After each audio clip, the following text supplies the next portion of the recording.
Hay evidentemente una tradición que ha hecho de los nacionalismos filosóficos parte esencial de la construcción de las naciones modernas.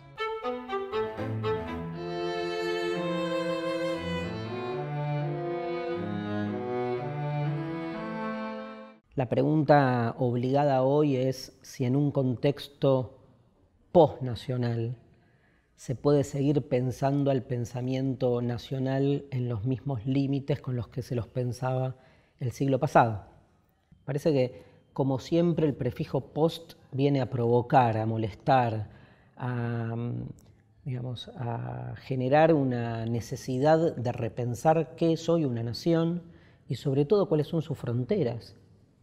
Hasta qué punto hoy tratar de resguardar una idea de nación fuerte no termina siendo contraproducente, porque no termina de plasmar la diversidad propia de un mundo en el cual las mixturas, las contaminaciones propias, las fronteras abiertas y sobre todo las diásporas, las nuevas migraciones masivas, van reconfigurando, reinventando las posibilidades de ordenamiento de los ciudadanos y sobre todo de los que quedan afuera de la ciudadanía.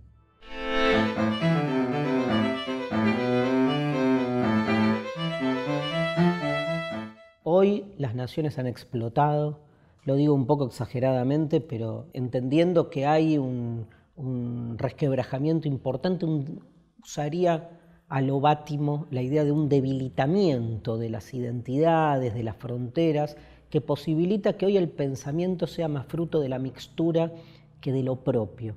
Y en ese sentido me interesa entonces de qué manera surgen nuevos problemas para que lo nacional se piense a sí mismo. Y en ese sentido hay una figura para mí clave, que es la figura de la otredad.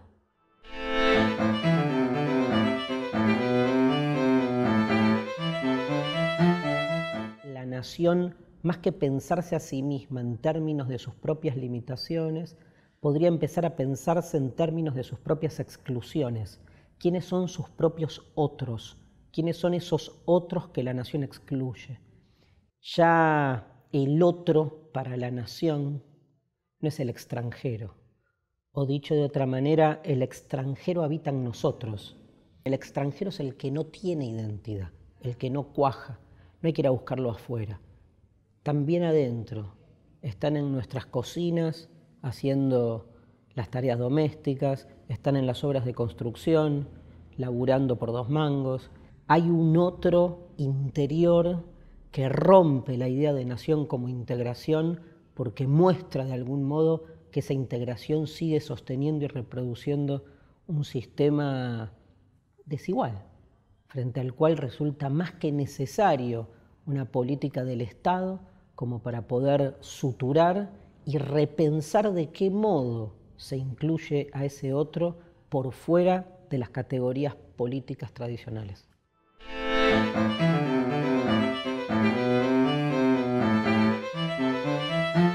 Entonces, no sé si sigue siendo útil pensar a Latinoamérica como una totalidad homogénea, donde en Latinoamérica hubo masacres, miserias, cruzadas internas, pueblos desaparecidos, y antes de la llegada del europeo.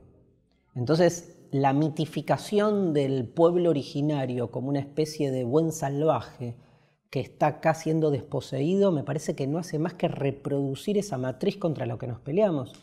En ese sentido, a mí me cierra más en la línea de un pensador como Derrida o como Heidegger mismo, entender que en el origen no hay origen.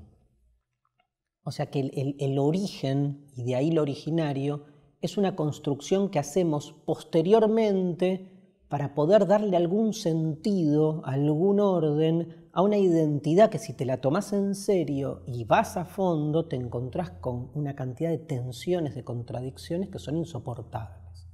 Entonces, frente a esa insoportabilidad, fijamos principios.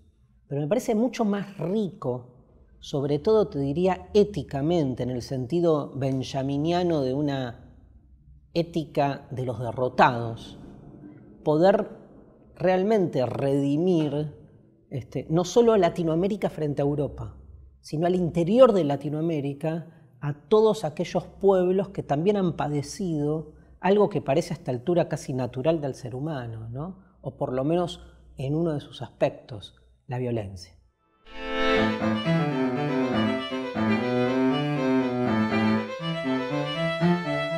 Yo creo que, digamos, como plantea Derrida, es fundamental distinguir la política de lo político. Uno podría decir que la política es el conjunto de las instituciones que administran lo político. Y lo político vendría a ser, vamos a decir, esa fuerza transformadora que el ser humano genera para cambiar la realidad. La pregunta es la de siempre. ¿La política expresa a lo político o la política reprime a lo político? Bueno, yo voy en esta segunda línea, pero sobre todo porque entiendo que la política como conjunto de instituciones viene flaqueando. Por eso hablamos de una crisis de la política tradicional. Es imperioso para mí, en estos climas de retorno de lo político, tratar, digamos, de que ese retorno no se vea contaminado, no sé qué, ensuciado por lo más perjudicial de la política. O sea, de qué manera esa fuerza transformadora puede recuperar algunos aspectos, pero desmarcarse de aquellos otros que son los que han minado el camino de la política tradicional. Desde esa perspectiva, porque esto da para mucho, me parece interesante hacer explotar los conceptos de la política tradicional y darle lugar entonces a quien hoy la política más ha olvidado. Levinas decía, no hay política si no es una pelea infinita por el bien del otro.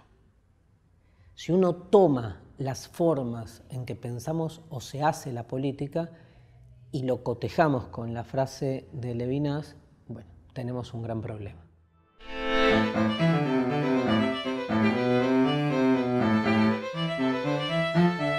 Hablar de nueva independencia es replantear el paradigma de lo político, introduciendo la cuestión de la otredad. Y en ese sentido me resulta fascinante cuando Cristina, en un acto, creo que fue en Puerto Madryn por las Malvinas, y después lo repite en la inundación de La Plata, dice la patria es el otro, genera un contraste más que interesante.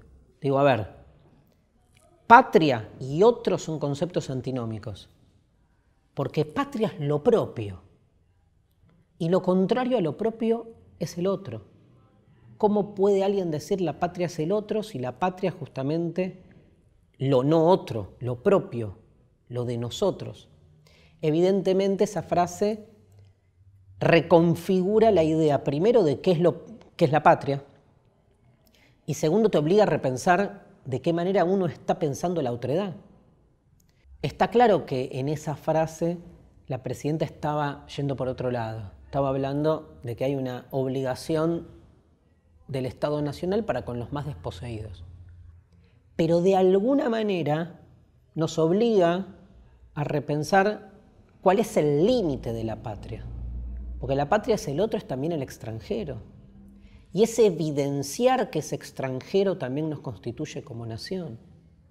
Por eso vuelvo sobre el concepto. Para mí, el otro de la patria es el otro, está bien íncito en nuestra nación.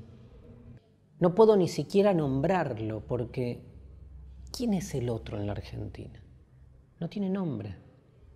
El otro es el cabecita, el negro, el villero, ¿no? ¿Quién es el otro? Ese otro que digo, es tan otro que ni siquiera lo podemos categorizar. El hijo de la hibridez, el hijo de la mixtura de lo peor, de aquellos que han venido migrando y constituyendo en sus intercambios casi bastardos la población, digamos, mayoritaria de nuestro país. El otro es el escondido, ¿no? No está en la marca argentina, no aparece. No aparece el negro, no aparece su cultura, no aparece en sus consumos. Y creo que es para ellos, para los que una política que se enhebre desde una nueva independencia es solo para ellos, para quien se debería trabajar.